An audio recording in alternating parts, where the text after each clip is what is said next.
오늘 스바냐서 3장 14절에서 20절 본문을 중심으로 기쁨의 상관성이라는 제목으로 말씀을 나누길 원합니다. 신학자가 아니면서 목사가 아니고 평신도면서도 성경에 대해서 아주 깊은 해안과 계시를 발견한 사람들이 있습니다. 자크 엘률은 철학자이고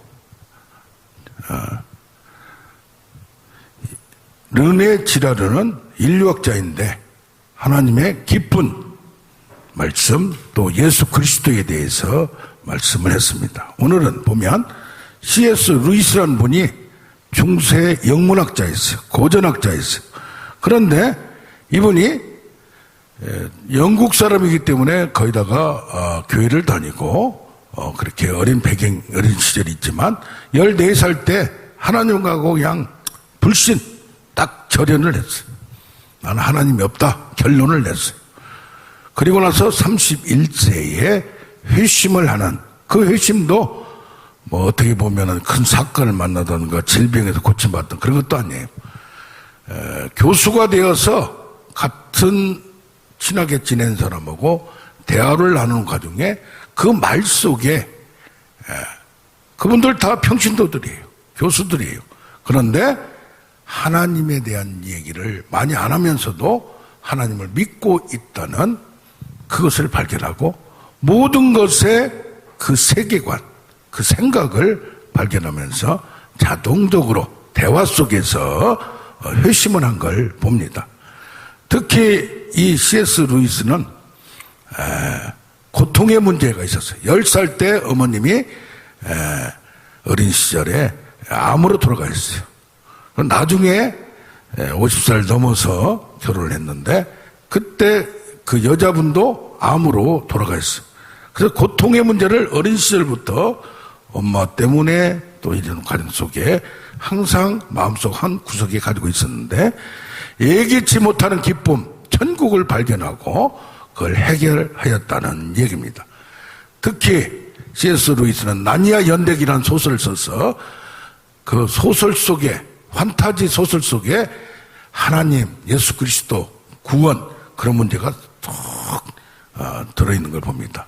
특히 톨킨하고도 친한 사이였는데 반지의 제왕을 쓴 톨킨과도 큰 영향을 주고 받은 적이 있습니다. 그래서 우리에게 누구하고 대화하고 누구하고 얘기하고 어떤 생각을 서로 교류하는가가 굉장히 중요함을 봅니다.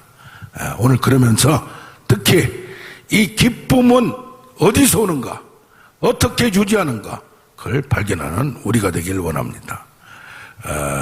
먼저 하나님이 기쁨의 근원이라는 걸 알아야 돼요.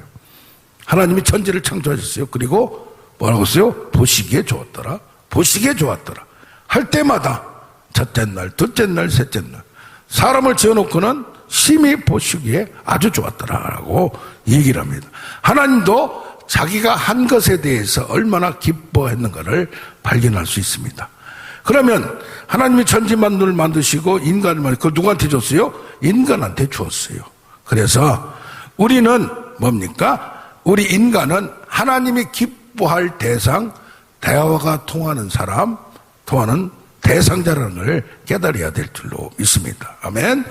그래서 시편 150편 마지막 절에도 보면 할렐루야 하늘에서 높은 데서 찬양할지어다 모든 천사와 군대여 해와 달아 밝은 별들아 하늘의 하늘도 용들 바다여 땅에서도 하늘에서 땅에서 모든 것들이 만물들이 사람뿐이 아니라 다 찬양하고 칭송하라. 하나님을 기뻐하는 거, 하나님이 만든 만물을 기뻐하는 거, 그 자체가 하나님이 하신 일을 기뻐하는 것이 하나님을 기뻐하는 거, 영광 돌리는 건 줄로 믿습니다. 아멘. 하나님이 하신 일을 찬양해야 되는데 영광의 왕이 누구냐 이 말, 영광을 받으실 분이 누구냐 이 말이요. 하늘과 땅을 지으시고 세상을 운행하시는 그분, 전쟁에 능한 왕 만군의 여호와이미로다. 아멘. 그래서 우리가 세상 살 때 슬픈 마음이 있다든가 슬픈 일이 있다든가 뭐 무슨 문제가 있다든가 모든 것 속에 하나님이 숨어 계심을 발견하는 우리가 되어야 될 줄로 믿습니다. 특별히 하박국서 3장 16절부터 쭉 보면 무화과나무에 무성하지 못하고 포도나무가 열매가 없으면 감람나무에 소출이 없고 밭에 먹을 것이 없고 우리의 양이 없고 외양간에 소가 없을지라도 하나님이 풍부하고 좋은 일이 생기면 사람들이 다 기뻐합니다. 잘 되면 기뻐해요. 그런데 슬플 때, 힘들 때, 어려울 때는 다 낙심하고 슬픈 가운데, 그래서 고독한 가운데, 그래서 어떤 경우 극한 선택을 하는 경우가 얼마나 많은지를 모릅니다. 왜? 슬픔과 천국이 있다면 지옥을 이 세상에 지옥 가기 전에 경험하다면 그걸 이기지 못하여 자기의 목숨을 끊는 경우도 있다고 합니다. 특별히 어젠가요, 기도를 해드리고 하는 한 분이 너무 힘드니까 질병이 10여 년 되면서 몸은 굳어가고 몸은 이제는 움직이지 못하니까 자살할 수는 없고 믿음이 있기 때문에 빨리 데려가 주시라고 하소연하는 문자를 받았어요. 어떻습니까? 하나님을 믿긴 하면서도 내 마음에 지금 현재 너무 힘드니까 그런 하소연을, 그래서 조금만 기다리라고 했어요. 내가 방문해서 같이 기도하겠다고, 나도 응답을 받고 믿음으로 확신이 있을 때 한번 우리 믿음으로 바라보고 도전하자고 유언을 했습니다. 요한복음 16장 24절에 그러니까 뭐라고 하니까 내 이름으로 구하라 그리야만 받으니 기쁨이 충만하니라. 이게 뭡니까? 부족하고 힘들고 도저히 이해가 안 되고 낙심될 때 슬퍼할 수밖에 없어요. 그러니까 구하라 이 말이에요. 그때 요한복음 17장 13절 내 기쁨이 그들 안에 두어 충만하게 하리라. 그러니까 뭐요? 기쁨이 어떤 환경 때문에 좋으니까 기뻐하는 게 아니고 힘들어도 기뻐할 수 있는 우리가 돼야 돼. 그 기쁨을 누가 준다? 주께서 두신 기쁨이 내 마음에 두신 기쁨이 있어요. 환경에 상황에 관계없이 시편 4편 7절에 그걸 데살로니가 전서는 뭐라고 하느냐? 1장 6절에 성령의 기쁨이라고 얘기해요. 누가복음 10장 17절부터 쭉 나오면서 사역이 쫙 펴지고 질병이 낫고 귀신이 떠나가니까 기뻐해요. 그러나 성령의 기쁨으로 오직 하나님과 교제하는 기쁨, 세상이 주지 못하는 그 기쁨을 느끼는 우리가 되기를 원합니다. 그래서 요한복음 4장 14절에 세상이 주는 물을, 이 샘을 주는 물을 먹는 자는 항상 목마르려니와 다시 목마르려니와 내가 주는 물을 먹는 자는 그 속에서 영생하도 솟아나는 샘물이, 그 속에서 자꾸 기쁨이 나온다 이 말이요. 그런데 그 속에서 못 나오는 이유가 뭐예요? 하나님 믿어도 안 나오는 이유가 뭐예요? 거기에 먼지가 꼈어요. 거기에 흙이 들어가, 거기에 돌이 꼈어요. 그걸 다 안에 있는 근심거리, 걱정거리, 시험거리를 다 꺼내서 하나님께 토설하고 하나님께 쏟아놓고 차차차 던져버리면 되는데 그것은 누가 해야 돼? 우리가 해야 되는 거예요. 그래서 요한복음 7장 38절에 내 배에서 생수의 강이 흘러나리라. 아멘. 내 배에서 나가는 내 영혼의 근원을 상징하면서 얘기하는 거예요. 깊은 곳, 내 영혼의 깊은 곳에서 샘물이 터지듯이 기쁨이 터져지는, 뚫어버리는 여러분 되기를 원합니다.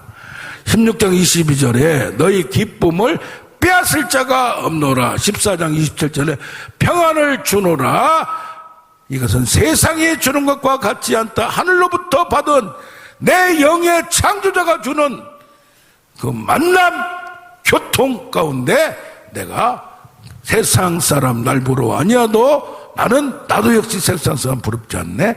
하나님이 주시는, 영에게 주시는, 성령이 주시는 그 기쁨을 경험하는 우리가 되길 원합니다. 잘 되고 못 되고 뭐하고 한 게 아니라 그 천국이 죽어서만 가는 게 아니라 여기서도 느껴지는 우리가 되길 원합니다. 아멘. 이게 바로 기쁨의 근원은 하나님임을 확신해야 돼요. 그는 창조주시고 오늘도 그는 전능자시고 그리고 또 뭐예요? 그는 구원을 베푸실 자예요. 구원주요. 아멘. 나중에는 뭐가 돼요? 심판주가 돼요. 그렇기 때문에 우리가 과거나 저 미래의 심판이나 지금 구원을 주시는 그 하나님을, 그 예수 그리스도를 만나기만 하면, 내가 하나님을 믿지 못한 걸 회개하고 돌아서기만 하면 하나님과 함께 기쁨이 충만한, 날마다 기쁨이 슬픈 마음이 있는 사람 다 던져버리고 천국을 경험하는 우리가 될 줄로 믿습니다. 아멘. 두 번째는 오늘 스바냐 3장 17절과 같이 내가 하나님을 만남으로 기뻐하는 것도 있는데, 하나님이 나를 보고 기뻐해. 이게 상관성이란 얘기요. 관계성이란 얘기. 아멘. 나도 하나님을 기쁘게 하는 존재가 돼요. 자식을 결혼해서 처음 낳으면 그 자식이 얼마나, 어떻게 보면 나를 닮았고 어떻게 이렇게 만들 수도 없는데, 손주를 보면 더 예쁘대요. 외손주하고 친손주하고 또 다르다는데. 빨리 장로님 결혼시켜야 되겠어요. 일범이를. 아멘. 할렐루야. 나를 창조하시고 선택하시고 부르신, 그게 뭐요? 나의 정체성. 나는 왕같은 자손이고 하나님의 자녀예요. 그래서 언약을 맺으면 나는 그들의 하나님이 되고 그들의 아버지가 되고 그는 나의 자녀가 된다고 얘기를 하는 겁니다. 할렐루야. 그러면서 나만 하나님 때문에 기뻐하는 게 아니라 뭐요? 하나님이 나 때문에 기뻐하는 거예요.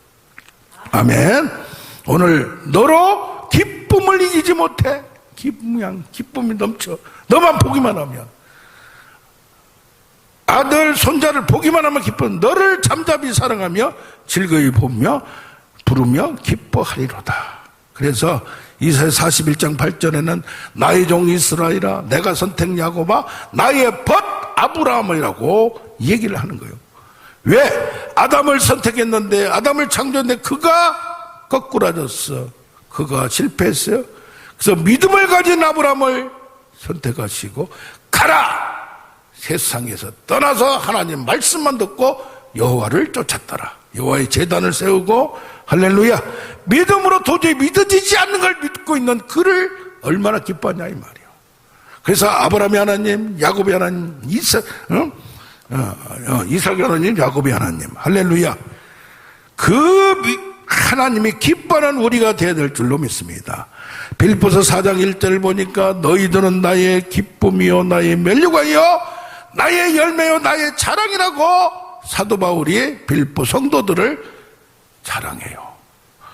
목사님들이 영적으로 교육을 시켰는데 그 성도들이 그 열매인데, 그걸 보고 신앙생활을 잘하고 어려운 상황에서도 기뻐하며, 항상 4장 4절에 주 안에서 항상 기뻐하라 이 말이요. 형편이 좋아서 기뻐하는 게 아니에요. 할렐루야. 그러면서 뭐라고 하냐, 6절에는 아무것도 염려하지 말고 근심과 걱정을 던져버리고 할렐루야 하나님께 기도하라. 그리하면 그리스도의 평강이 너희 마음과 생각을 지키시리라. 할렐루야. 환경이 아니요, 믿음은 먼저 마음과 생각에 확신이 있고 기쁨이 있어야 되는 거예요. 아멘. 그래서 헌신의 대가에 내가 눈물로 씨를 뿌렸는데 그들의 불신자들 진짜 충성자로 만들고 사역자로 만들고 사명자로 만드는 것이 바울은 너무 기쁜 거예요. 큰 교회 하지도 않았어요. 여기 있다 저기 있다 돌아다녔어요. 근데 그들이 떨어진 사람은 떨어지지만은 그 열매가, 씨가 열매를 맺어서 그 열매를 딸 때 그들을 나의 기쁨, 나의 면류관, 나의 열매, 나의 자랑이라는 사도 바울의 심정. 여러분의 자녀들이, 내가 정성을 들였던 제자들이 이렇게 달라진다면 얼마나 기뻐요. 하나님도 마찬가지다 이 말이에요. 그래서 하나님이 사랑하는 사람이 있어, 자랑하는 사람이 있어. 다윗은 내 마음에 뭐다? 합한 자다. 얼마나 그냥 마음이 쏙쏙 들었습니다. 그래서 내가 목자인데 너를 이끌어서 목동에서 주권자 이스라엘의 왕으로, 영원한 왕을 상징하는 예수 그리스도를 대신하여 이 나라를 맡기는 그런 사람을 찾고 찾다가 다윗을 보고 합한 자라. 욥을 자랑하잖아요. 누구한테? 사탄한테. 유의하여 보았느냐? 그리가 순전하여 오직 하나님만 말씀만 따르고 그의 명령만 따랐다 이 말이에요. 강아지들 개도요, 진돗개, 풍산개, 리트리버는 어릴 때 처음에 1개월, 2개월 그 사이에 주인을 끝까지 잃지 않는데요. 우리 리트리버, 골든 리트리버를 키우는데 우리 작은 아들이 아르바이트해서 사왔어. 얘가 나가 있어도 가끔 오는데도 다른 사람하고 그렇게 친하고, 지금은 그 둘째 아들이 보살피지도 못해요. 그런데 눈물을 흘려 왔다가 가더라도. 야, 그걸 보고 놀랬어요. 어떻게 보면 강아지보다 못한 경우가 우리는 있어요. 하나님이 변호하는 사람이었어요. 모세를 건들지 마라. 세상에 선지자들 많지만 그들은 꿈으로 환상으로 뭘로 했지만은 그는 나하고 대면한 자고 하나님의 영광을 본 자라. 하나님 보호해 주셔, 변호해 주셔, 대변해 주셔. 아멘. 다니엘에게는 뭐라고 말해요? 10장 20절. 다니엘아, 크게 은총을 받은 사람아, 자기뿐이 아니라 조상의 죄까지 고백하고 뜻을 정하여 결심하고 죽음도 각오하고 그러면서 믿음을 지키는 그를 보고 조상의 죄까지 회개하면서 나라와 민족을 위하여 금식하며 기도하는 구국기도를 하는 그를 보고 크게 은총을 받은 사람아. 그래서 하나님의 비밀을 그에게 보여주고 알려주고, 지금 보면은 예수 그리스도께서 직접 찾아온 것 같은, 예, 할렐루야, 천사장이 아니야 그냥 그런 문구가 나옵니다. 다윗도 에스겔서 34장 23절을 보면 목자가 필요해요. 거짓 선지자, 거짓 사도, 거짓 선포자들이 많으니까 뭐라고 하냐, 진짜 목자가 없다면 말이야, 참 목자가 없다면. 그러니까 내가 한 목자를 세워 그들을 먹이게 하리니 내 종 다윗처럼, 할렐루야, 다윗이 목동했듯이 그가 양들을 먹이고 그들의 목자가 된 것처럼 내가 친히 너희 목자가 되리라. 아멘. 말씀을, 성령을 통하여 영혼의 양식을 나누는 자가 없기 때문에, 그래서 뭐요?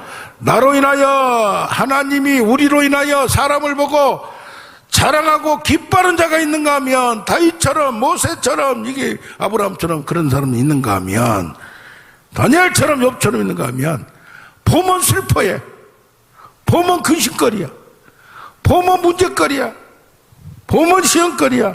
이게 누구요? 사울이요. 너를 저를 세운 걸 내가 후회하노라. 할렐루야. 그래서 하나님이 우리를 보고 기뻐하는가 슬퍼하는가를 자문하는 여러분 우리 되기를 원합니다. 아멘. 자, 기쁨의 상관성은 하나님을 떠나서는 안 된다는 얘기야. 그러니까 이게 여기 뭐요? 데살로니가 전서 5장 10절 항상 기뻐하라.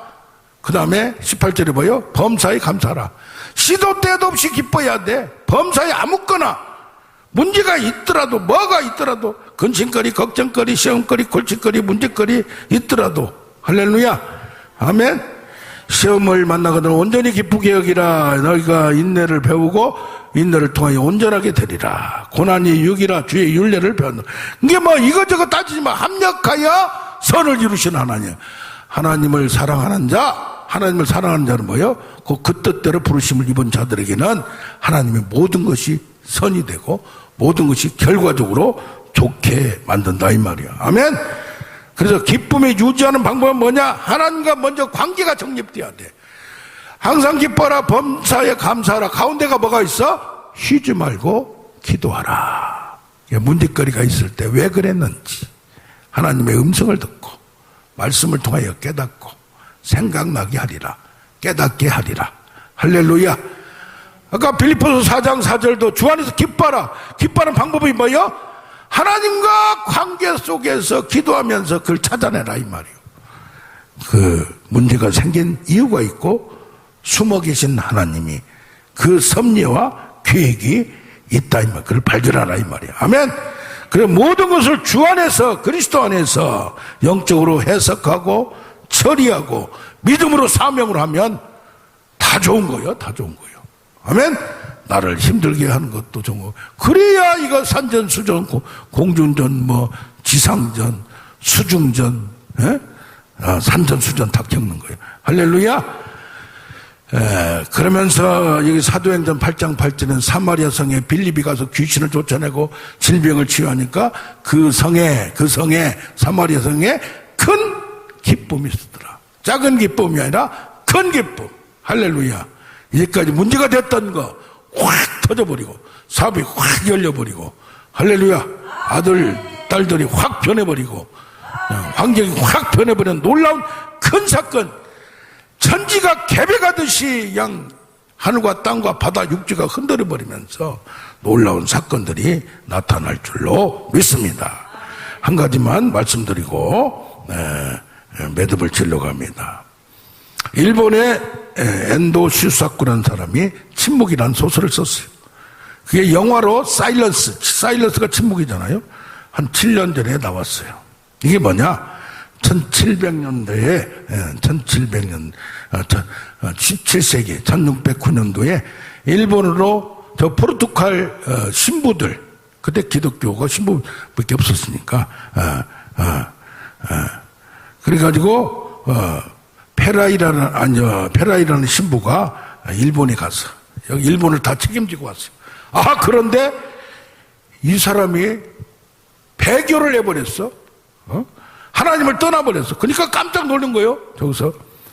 그래가지고 그런 얘기를 듣고 사람들을 모집해서 사제 중에 로드리고라는 사람을 또 보냈어요.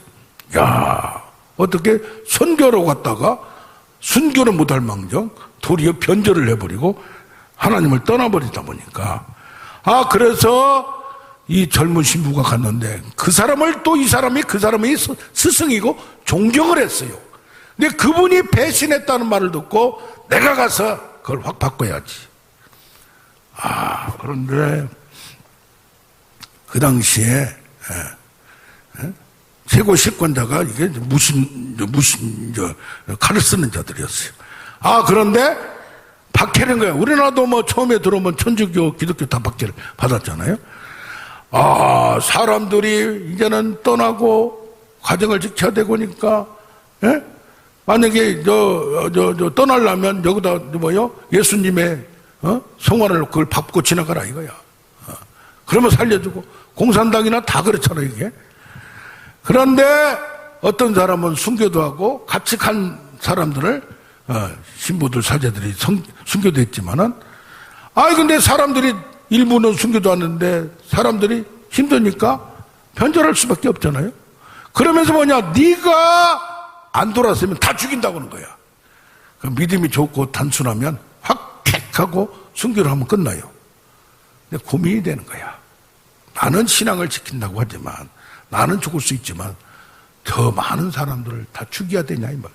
보니까 원래 믿음도 그걸까지 이겨내야 되는데 그게 걱정이 되는 거야.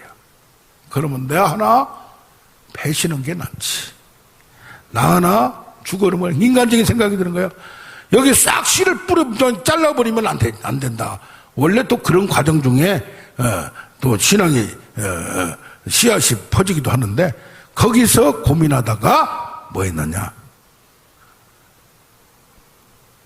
근데 또 그 페레이라라는 그 배신하는 신부가 그 스승이 고민하는 중에 와서 또 꼬셔.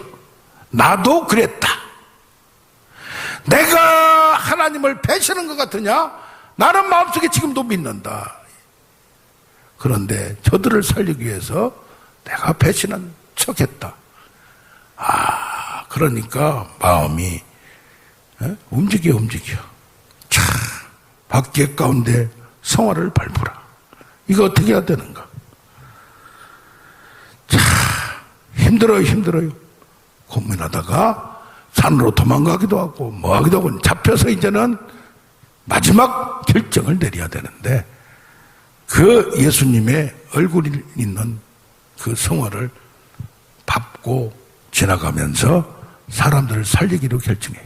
그런데 여기 소설은 딱 밟으려니까 마음속에서 예수님이 그러시더래. 내 자신을 밟으라. 그러면서 겉으로는 뭐요? 순교를 하지 않고 배신을 하고 배교를 하고 변신하고 한 것 같지만 마음속에는 하나님을 믿는 믿음까지 잊어버리지는 않았어요. 그러면서 이 소설을 통하여 뭘 보여주냐? 이 실화여 이게 원래 또 실패한 신앙인들도 끝까지 포용하는 무한한 사랑. 하나님을 믿는다고 확 한번 그냥 하는 것이 진짜 신앙이냐 이 말이에요. 이 하나님과의 관계에서 모든 상황을 떠나서 어떤 때 이제 마지막에 이 로드리고 신부는 누구요? 일본 여자하고 또 결혼을 시켜. 그래 마지막에 죽어가면서 그 부인이 뭘 주냐면은 십자가를, 조그마한 십자가를 줘요. 이 십자가가 뭐냐? 이 신부를 처음에 만나서 저기 마카오에서 만나서 일본으로 와서 소개하고 잠입하게 만들고 했던 이 사람이 그 칼로 죽이려고 하니까 까벌리고, 나 어제도 들었어요. 중국에 갔는데 어떤 목사님이 막 그냥 하고 막 추궁을 하니까 야, 누구 선교사를 그냥 이름을 대고 자기 살려고 나왔대 그냥. 그 어머니 그 선교사가 이제 취조를 당하게 생겼어. 그러다 보니까 뭐가 돼? 마음의 양심에 갇히게 되는 거지. 근데 그런 사람이 마지막에 하면서 이 자기가 간지 갖고 모든 사람을 배신해서 배교를 했고 지금 자기는 살아났지만 양심에 갇혀 있으니까 그 십자가를 지금 죽어가는 이 사람한테 그 부인을 통해서 주는 거예요. 내가 배신했지만, 내가 변절했지만, 배교했지만 마음속에는 십자가를 간직하였노라는 신앙이 고백이 있음을 믿습니다. 아멘. 그래서 우리는 뭐요?